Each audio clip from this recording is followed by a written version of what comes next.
नमस्कार दोस्तों, आज की कहानी का शीर्षक है पुष्पवती। बहुत समय पहले पहाड़ों की तलहटी में बसे नगर में एक सौदागर रहता था। उसका बड़ा नाम था।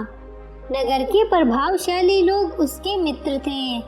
वे उसके कारोबार में उसकी मदद करते थे और वह अपनी चीजें घोड़ों पर लादकर छोटे छोटे नगरों और आसपास के क्षेत्रों में भेजा करता। उसकी पत्नी बहुत भली थी। वह लोगों की चहेती थी क्योंकि उसका स्वभाव बहुत अच्छा था और वह बहुत सुंदर भी थी। एक दिन सौदागर ने अपनी प्रिय पत्नी से कहा कि वह दूसरे देश की यात्रा करना चाहता है ताकि उसका कारोबार और बढ़े। पत्नी ने हाँ कर दी। फिर उसने अपने मित्रों से कहा कि वह पहाड़ी क्षेत्र से बाहर जाएगा और व्यापार बढ़ाएगा, अपना सामान भी ले जाएगा और वहाँ की खास चीजें लाकर वहाँ अपने नगर के लोगों में बेचेगा।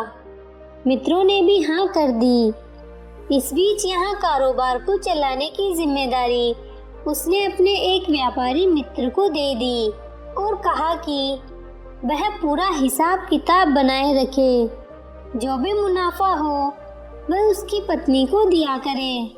मित्र मान गया। एक सप्ताह के बाद सौदागर अपने एक नौकर और घोड़ों पर सामान रखवाकर अपनी यात्रा पर निकल गया। उसकी यात्रा लंबी थी और कठिन भी।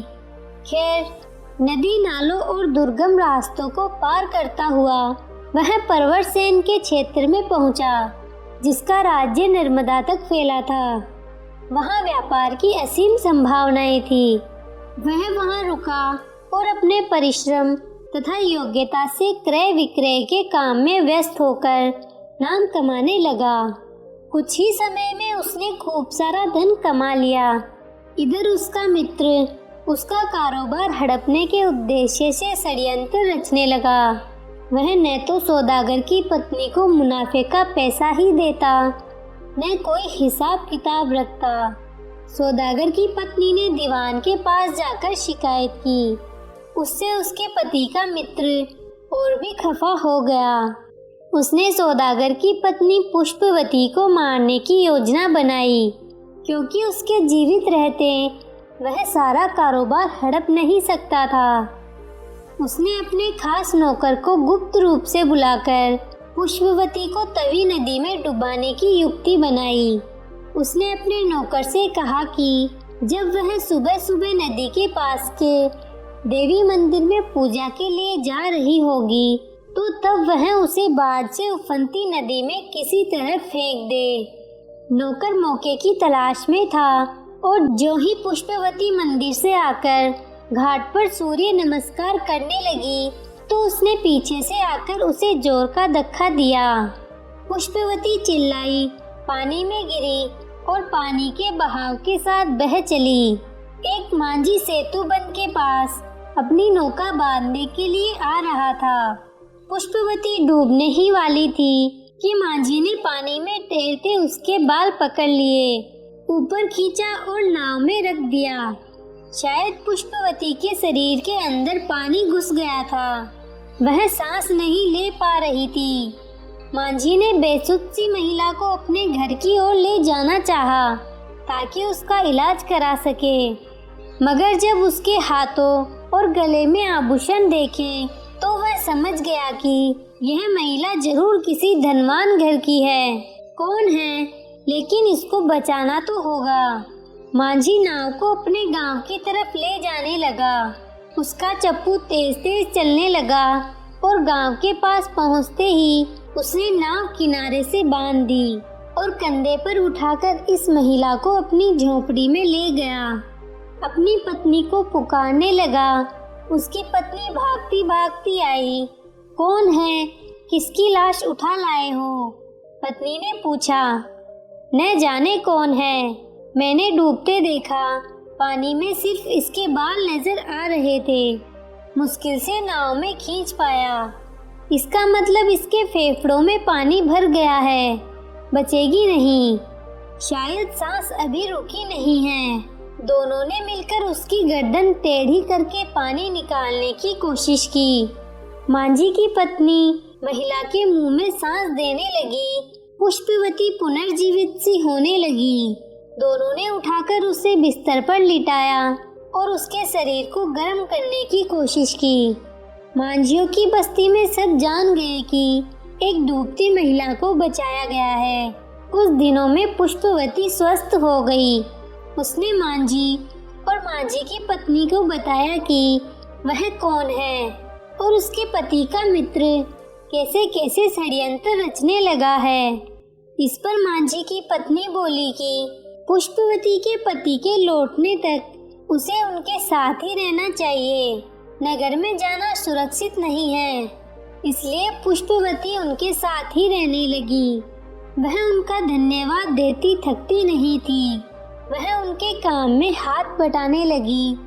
कभी चप्पू ठीक करती, कभी खाना बनाने में सहायता करती और कभी गेहूं पीसने चक्की लेकर बैठती।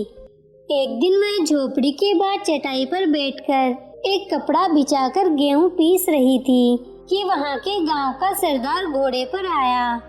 उसने जब पुष्पवती का सुंदर रूप देखा तो घोड़े से उतर गया और उसके समीप आया। तुम यहाँ की तो लगती नहीं हो। हाँ, मैं कहीं दूर जगह से आई हूँ। हाँ, मैं कहीं दूसरी जगह से आई हूँ। तुमने मांझी से ब्याह किया है क्या? नहीं। तो क्या तुम सरदार की रानी बनोगी? उसने उसका हाथ पकड़ लिया और घोड़े पर बिठाने लगा। पुष्पवती चिल्लाई। अंदर से मांझी की पत्नी बाहर आ गई। वह सरदार के पास आई और कहा, सरदार, इसे छोड़ दीजिए। यह एक भली औरत है, तभी तो ले जा रहा हूँ। यह कहकर सरदार ने घोड़ा भगाया और कुछ ही देर में ओझल हो गया। सरदार का घर छोटी पहाड़ी पर था। उसने पुष्पवती को आंगन में बनी एक कोठरी में बंद किया और बाहर से सांकल चढ़ा दी। कल ही तुम्हारे साथ ब्याह करूँगा और फिर अपनी रानी बना के रखूँगा। यह कहकर वह बड़े मकान में घुस गया। कोठरी के भीतर पुष्पवती रोती सिसकती रही, मगर उसकी सहायता को कौन आ सकता था। संध्या के समय सरदार की एक सेविका मोटे अनाज की खिचड़ी लेकर आई।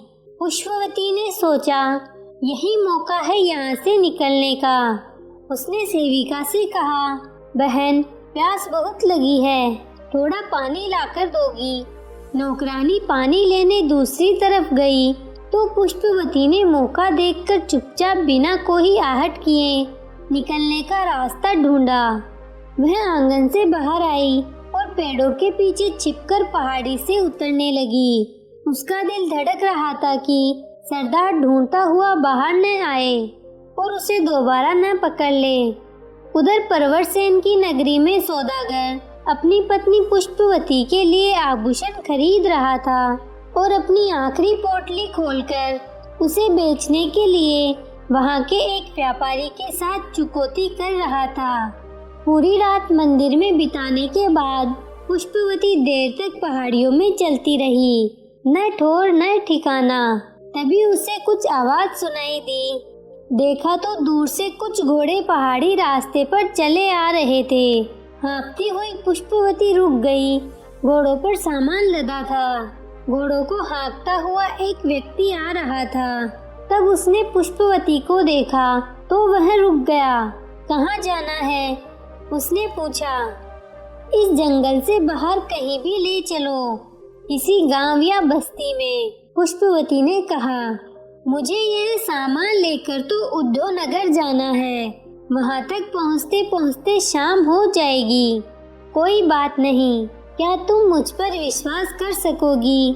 क्यों नहीं, तुम अच्छे आदमी लगते हो। तुम भी भली औरत लग रही हो, मगर दुखियारी सी हो। हाँ, आओ बैठो इस घोड़े पर। उसकी पीठ पर सामान कम है। ठीक है भाई, तो बहन मुझे अपनी व्यथा कथा सुनाओगी? हो सकता है मैं कुछ मदद कर सकूंगा। क्यों नहीं। पुष्पवती घोड़े पर और वह व्यक्ति घोड़े की लगाम पकड़कर पैदल उस सकरे रास्ते पर ध्यान से जा रहा था। और उस स्त्री की व्यथा कथा सुन रहा था। श्रमिक घुड़सवार ने घोड़े रोके और एक छायादार वृक्ष के नीचे बैठकर बाजरे की रोटियां पुष्पवती को दी। बहन, इनमें बस ये रोटियां ही हैं, मैं यही खाता हूँ। तुम भूखी लग रही हो। भूखी पुष्पवती को वे सूखी रोटियां किसी दावत से कम न लगी। उन सूखी रोटियों में स्वाद था और ताकत भी। रोटी खाकर पुष्पवती तृप्त भी हुई और संतुष्ट भी। बहन, मैं तो उद्धवनगर पहुंचकर सामान उतरवाकर घोड़ों को गुड़शाल में रखूंगा, फिर घोड़े वालों के लिए बने वीवर में सो जाऊंगा। बाकी घुड़सवार भी वहीं आकर सो जाते हैं, फिर अगले दिन अपने अपने घरों को चले जाते हैं। उस विश्राम गृह के सिवा वहाँ कोई धर्मशाला नहीं है। वहाँ एक मठ है जहाँ साधु तथा सन्यासी रहते हैं, तो तुम मुझे वहीं पर छोड़ देना। यह कहकर वह घोड़े की तरफ आई और दोनों ने आगे की यात्रा प्रारंभ की। परवरसेन के क्षेत्र से निकलने की तैयारी में जुटा सौदागर बहुत ही उत्सुक था कि उसे अब वापस घर जाना है और अपनी पत्नी से मिलना है। उसने सोने की मोहरें एक थाली में रखी, रेशम और पाट के कीमती वस्त्र अलग से रखे तथा वहाँ के व्यापारियों को धन्यवाद देता हुआ अगले दिन सुबह सुबह अपने देश लौटने की तैयारी करने लगा। मठाधीश ने एक सन्यासिनी से कहा कि वह पुष्पवती को सभी नियम बताए और अपने सदन में ले जाए, जहाँ और भी सन्यासिनी रहती है। पुष्पवती सन्यासिन के साथ साथ मठ के साथ बने मकान में गई। उसे वहाँ सभी स्त्रियां दीपक की रोशनी में कोई धार्मिक ग्रंथ पढ़ती हुई नजर आई। सन्यासिन ने पुष्पवती को गेरुए वस्त्र पहनाए और एक विशाल कक्ष में बाकियों के साथ रहने की जगह दे दी। प्रशिक्षुणियां उसी कक्ष में सोती और ध्यान करती थी। बहुत हिचकिचाकर पुष्पवती ने गेरुआ वस्त्र पहने थे और ध्यान में ज्ञान की बातें समझने की कोशिश की थी, परंतु कुछ ही दिनों में उसे तत्व ज्ञान, आत्मा और जगत के विषय में जानने की इच्छा हुई। परवरसेन की नगरी से निकला हुआ सौदागर जब 500 कोस की यात्रा के बाद अपने घर पहुंचा, तो वहां उसने नए ही लोग देखे। न उसकी पत्नी, न उसका कोई नौकर। उसका सारा कारोबार और उसका घर उसके मित्र ने हड़प लिया था। सौदागर को अपनी पत्नी पुष्पवती की चिंता सताने लगी। वह कहाँ और कैसी होगी, यह कौन बताएगा। उसने कुछ सोने की मोहरों से एक नया घर खरीदा। जिस नौकर को अपने साथ ले गया था उसे घर में रखा और जो कीमती चीजें अपने साथ लाया था उन्हें संभाल के रखा और फिर पुष्पवती को ढूंढना शुरू किया। उसने अपने पड़ोसियों से, रिश्तेदारों से और कुछ खास मित्रों से पूछा तो पता चला कि जब वह देवी के मंदिर गई थी तब कोई ऐसी घटना घटी होगी कि जिसका उन्हें कोई ज्ञान नहीं, क्योंकि वह मंदिर से लौटी ही नहीं। सौदागर देवी मंदिर की पुजारी से मिला। पुजारी ने भी कहा कि पिछले 8 महीनों से वह मंदिर आई ही नहीं, मगर उसे विश्वास है कि वह जीवित है। पुजारी ने उसे उत्तर दिशा में जाकर ढूंढने के लिए कहा। इसलिए सौदागर त्रिकुटा की पहाड़ियों को पार करता हुआ जय घाटी में पहुंचा और किसी अनजान स्त्री के बारे में स्थानीय लोगों से पूछता रहा, मगर कोई कुछ न बता सका। इधर सौदागर के नौकर को अपने मालिक के मित्र का वही सेवक मिला जिसने पुष्पवती को नदी में धकेला था। उस सेवक ने सौदागर के नौकर को सब कुछ बता दिया और यह भी बताया कि वह पश्चाताप की अग्नि में जल रहा है। उसे ग्लानि और अनुताप ने अंदर ही अंदर भस्म कर डाला है, क्योंकि उसने एक निर्दोष स्त्री को बिना कारण अपने लालची मालिक के कहने पर नदी में डुबोया था। ढूंढते ढूंढते सौदागर उद्धवनगर पहुंचा।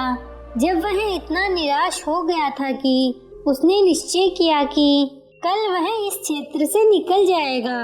वह एक पेड़ के नीचे बैठा विश्राम कर रहा था। उसके पास धन था, मगर मन की शांति नहीं थी। वह अपनी पत्नी को ढूंढते हुए थक गया था। गेरुआ वस्त्रों में एक टोली वहां से गुजर रही थी। एक भिक्षुक सामने आया और भिक्षा का पात्र सामने किया। सौदागर ने चांदी का एक सिक्का उसके पात्र में डाला। भिक्षुक ने कहा, इसका वह क्या करेगा? कुछ अन्न या फल इत्यादि है तो दे दे। सौदागर ने कहा, वह तो खुद भूखा है, अन्न कहाँ से लाएगा? इस पर भिक्षुक ने उसे मठ का रास्ता दिखाया और भिक्षुओं की टोली भिक्षा पात्र लिए दूसरी दिशा में चली गई। मठ के पास पहुंचते ही सौदागर ने घोड़े को बाहर बांधा और मठाधीश के पास जाकर दंडवत प्रणाम किया। मठाधीश ने कहा, वत्स तुम भूखे हो? जी महाराज। मठाधीश ने एक सन्यासी को बुलाया और कहा कि वह सौदागर को अच्छे से भोजन और विश्राम कराए। सौदागर प्रणाम करके सन्यासी के साथ बाहर की एक पर्ण कुटीर में गया। दोपहर के बाद जब सौदागर बाहर बंधे अपने घोड़े की रस्सी खोल रहा था, तब पुष्पवती ने अपने पति को देखा। समझ गई कि उसका पति उसे ढूंढते ढूंढते यहाँ तक आया है। वह भागती हुई सन्यासिन के पास गई और उसे बताया कि उसका पति बाहर है। सन्यासिन ने उसी समय एक भिक्षुक को मठ के द्वार के पास भेजा और कहा कि आगंतुक को जाने न दे। भिक्षुक ने सौदागर को बताया कि सन्यासिन ने उसे रुकने को कहा है। भिक्षुक उसे वापस पर्ण कुटीर में ले आया। सन्यासिन पुष्पवती को और भिक्षुक सौदागर को मठाधीश के पास ले आए। सौदागर ने जब अपनी पत्नी को गेरुआ वस्त्रों में देखा तो घबराया। सोचने लगा कि अब शायद वह उसके साथ नहीं आएगी। वह अपने भाग्य को कोसने लगा कि उसका कारोबार गया, उसकी पत्नी भी उससे बिछड़ गई। तभी मठाधीश मुस्कुराते हुए सौदागर से बोले, वत्स चिंता में मत पड़ो, कुछ नहीं खोया है। ईश्वर गुणातीत है, उसके कारण ही तथा उसकी कृपा से ही तुम्हारी सद्गुणी पत्नी इस स्थान तक पहुंची है।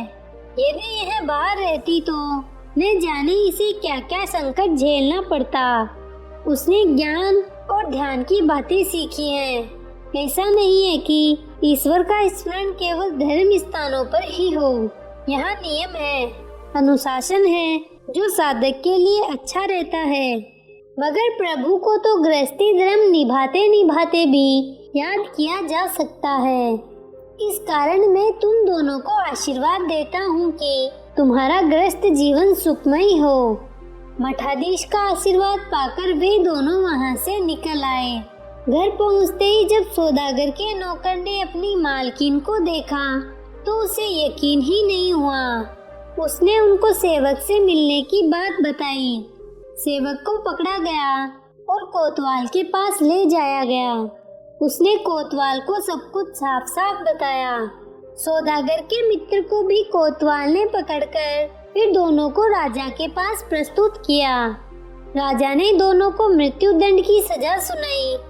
सौदागर को उसका पुराना घर और उसका कारोबार लौटाया गया। पुष्पवती अपने पति के साथ वापस अपने पुश्तैनी घर में आ गई। नौकरों और रिश्तेदारों ने उनका स्वागत किया। सौदागर ने घर में प्रवेश करने से पहले 7 घोड़ों पर अनाज, दालें इत्यादि लदवाकर अपने चहेते नौकर को इस सामान के साथ उद्धवनगर के मठ में भेजा और कहा कि उस भिक्षुक को ढूंढ लेना जिसने भिक्षा मांगी थी। उसे कहना कि जब मेरे पास अन्न था ही नहीं तो मैं भिक्षा पात्र में क्या डालता। नौकर ने अपने मालिक के आदेश का पालन करते हुए उद्धवनगर की ओर प्रस्थान किया। उसके बाद पुष्पवती अपने पति के साथ अपने घर में सुखी जीवन बिताने लगी और वे हंसते खेलते अपना जीवन धर्मशीलता के साथ व्यतीत करते रहे। कभी कभी उद्धवनगर जाते और पुण्य पुरुषों का आशीर्वाद प्राप्त करते। जब उनका चहेता नौकर भी अपनी पत्नी के साथ उनके ही समृद्ध परिवार में रहने लगा। इस प्रकार स्नेह और नैतिकता का आचरण निभाते हुए वे तब तक जिंदा रहे जब तक उनके पोते पोतियों के भी विवाह नहीं हो गए। आपको ये कहानी कैसी लगी नीचे कमेंट करके ज़रूर बताइएगा। अगर आपको कहानी पसंद आई हो तो अपने दोस्तों के साथ ज़रूर शेयर करें और ऐसी ही प्यारी कहानियाँ सुनने के लिए हमारे YouTube चैनल को सब्सक्राइब करें। धन्यवाद।